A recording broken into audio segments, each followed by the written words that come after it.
Bonjour et bienvenue sur Makertronic. Aujourd'hui, je vais essayer de vous expliquer un peu comment on construit une machine pour miner du chien. Et je vais vous expliquer un peu ma démarche personnelle, celle que j'ai eue moi, et puis ce que vous pouvez aussi, quelles sont les autres options que vous pouvez envisager, hein, parce que moi j'ai pas la vérité infuse, hein, je suis pas forcément le mieux placé, quoi. Euh, donc en gros, vous avez deux possibilités, enfin trois possibilités en fait. Vous avez la première possibilité, c'est d'acheter du matériel soit neuf, soit du matériel rebadgé d'occasion, etc., puissant d'anciens serveurs. Ou une troisième possibilité, c'est de bricoler avec ce que vous avez, quoi. Sachant que moi j'ai opté pour la solution numéro 1, donc j'ai tout acheté en neuf, flambant neuf et à jour. Et donc je vais vous montrer un peu à quoi correspond ma machine, hein, pour miner du chia. Donc j'ai un Ryzen 9 5900. Donc c'est une machine qui a 24 threads et qui a des processeurs, enfin qui a un processeur ultra rapide, quoi, enfin 4,8 GHz, ça envoie du lourd. Sachant que l'idée là, c'est si je fais pas que miner du chia avec ça, quoi, hein. Je vais m'en servir aussi pour mon travail, quoi.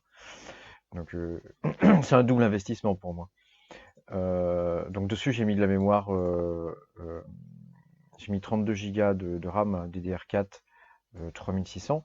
Alors, j'ai pris la 3600 parce que, encore une fois, pour mon boulot, ça va me servir d'avoir de la RAM rapide. Vous n'êtes pas obligé de prendre la 3600, vous pouvez prendre de la mémoire inférieure, quoi, hein. Ça pose pas de souci, hein, de la 3002 ou même en dessous, ça ira bien, hein. J'ai pris un disque dur SSD Western Digital 2 Tera. Alors, j'ai pris le SN 850, hein, c'est la dernière génération.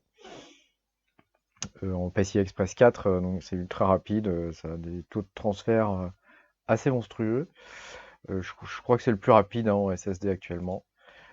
Pour ventiler le processeur, j'ai pris un Pure Rock 2 de Be Quiet. J'ai un boîtier déjà Be Quiet, j'en suis très content.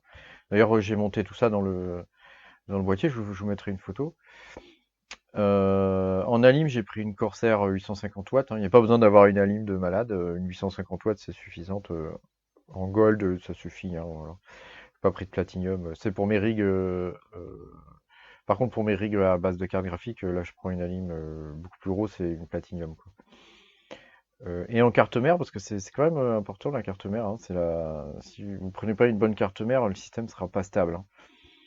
Euh, Donc là, j'ai pris une Asus, une B550.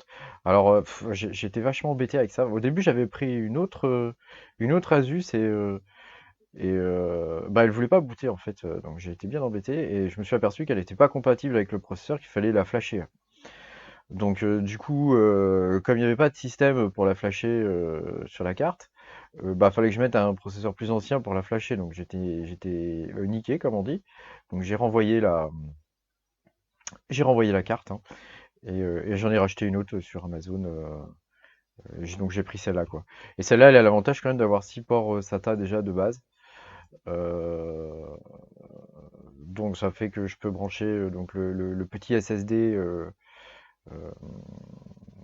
Ah oui, il vous faut un petit SSD là en plus là, hein. Il vous faut un petit SSD que j'avais déjà moi, mais il vous faut un petit SSD de 128 Go par exemple, pour mettre l'OS, quoi. Donc n'importe lequel en SATA ça fera l'affaire, hein, tant que c'est un SSD. Mais même un vieux disque à plateau ça peut suffire, hein. Voilà, la carte mère elle est magnifique, hein, c'est vraiment une machine de guerre. J'ai hâte de pouvoir m'en servir. Pour l'instant ça flotte, hein, donc je peux pas trop m'en servir, mais j'ai hâte de pouvoir m'en servir pour le boulot, quoi. Voilà. Donc ça, c'est la première possibilité, hein, c'est d'acheter le truc, d'acheter tout en neuf, etc. Ça, c'est si vous avez un besoin, entre autres, pour miner, par exemple, le chia, mais vous allez vous en servir après, parce qu'une fois que vous avez fini de plotter, cette VK-là, elle reste comme ça, quoi. Enfin, je veux dire, c'est dommage de dépenser de l'argent pour une machine dont vous n'allez pas vous servir autre que pour plotter. Il faut faire des plots, quoi.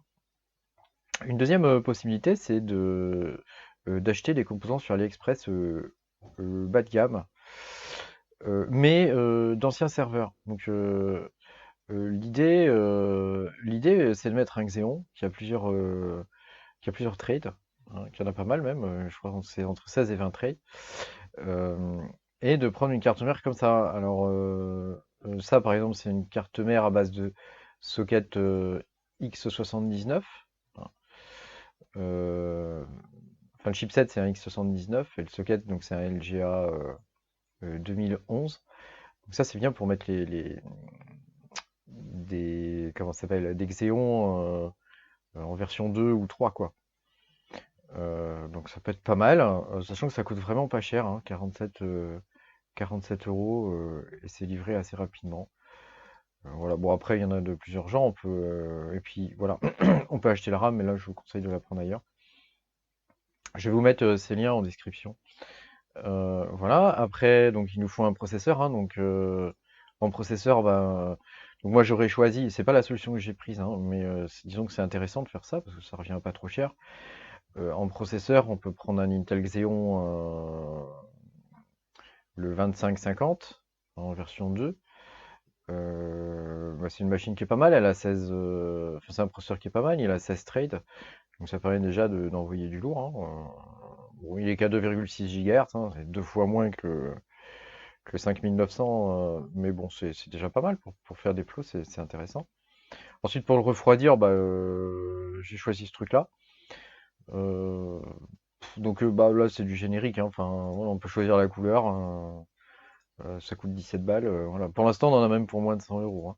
Et puis, bah, après, il vous faut de la RAM. Donc là, bah, là, c'est à vous de regarder ce que vous pouvez trouver en RAM, hein. Mais par exemple, 32 Go, là, ça coûte 139 euros en RAM ECC. Euh, enfin, ça, c'est de la DDR4. Oui, il faudrait de la DDR3, en fait, sur ce genre de truc. Donc après, bon, bah, faudra chercher. Là, j'ai pas de. Ça, c'est quoi? C'est de la DDR3, ça? Ouais, probablement, ouais. Ouais, ouais. Enfin, voilà, donc après, vous pouvez prendre 32 Go. Donc, bon, là, ils proposent pas 32 Go, mais vous pouvez mettre 4 barrettes de 8, par exemple. À 28 euros, bah, ça fait 100 euros quand même, hein. Enfin, voilà, pour 250 euros, vous pouvez vous en tirer pour pas trop mal, hein. Voilà, une autre solution après pour miner le FIA, parce que quand même, les SSD, là, c'est quand même extrêmement cher. Et, euh, et au bout d'un moment, bah, quand même, ça engage pas mal leur durée de vie, quoi, hein. Donc une autre possibilité, et c'est quelque chose qu'on voit ça en entreprise, hein, c'est sur Amazon, il y a des cartes SAS, euh, PCI Express, et moi, s'il vient pas rechercher sur Amazon, Amazon, hop. Et en fait, ça a des débits vachement intéressants, ça, et ça a une durée de vie qui est pas du tout la même que les. Ça a une durée de vie qui est pas du tout la même. Alors pourquoi il me met sac? Je vais y arriver, hein. Ça a une durée de vie qui est bien supérieure au SSD, hein, et ça coûte pas très très cher, hein. Et donc ça, on le monte en RAID 0, par exemple, ce type de carte là, à base de chipset LSI. Et ça permet bah, de brancher, par exemple, 6 à 8 disques SATA dessus. L'idée, c'est de mettre des 10 000 tours sur ce genre de carte, quoi. Donc, il y a des plugs, hein, il y a des plugs qu'on branche avec 6 connecteurs SATA dessus, ou 3, ça dépend, hein. Et bah, pour 37 euros, c'est pas très cher. Et après, il suffit juste de trouver des disques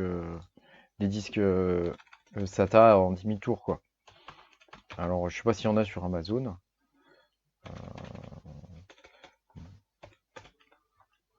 Il y en a sûrement, hein, mais je pense qu'on doit pouvoir en trouver à pas trop cher, voilà, des 500 gigas par exemple. Et bah, l'idée c'est d'avoir nos 2 Tera, quoi. Donc eh ben, on en prend 4 comme ça, on les met en RAID 0. Et vous voyez là, ils sont d'occasion à 24 euros. Donc pour 100 euros, vous avez l'équivalent de votre, plus ou moins l'équivalent de votre SSD. Ça va être un petit peu plus lent, hein, mais ça peut être pas mal parce que ce genre de cartes, quand même, elles ont des débits, ça peut envoyer du lourd, hein. Vous voyez là, débit maximal 1850 MO seconde, hein, donc c'est intéressant. En écriture, mais en lecture, je pense que c'est encore plus, hein. Oui, lecture maximale, c'est du 2875 MO seconde. Donc c'est pas mal du tout, hein. C'est pas mal du tout, c'est quasiment l'équivalent d'un SSD Gen 3, quoi, en PCI Express Gen 3. Donc ça peut être vachement intéressant d'utiliser ce genre de solution, quoi.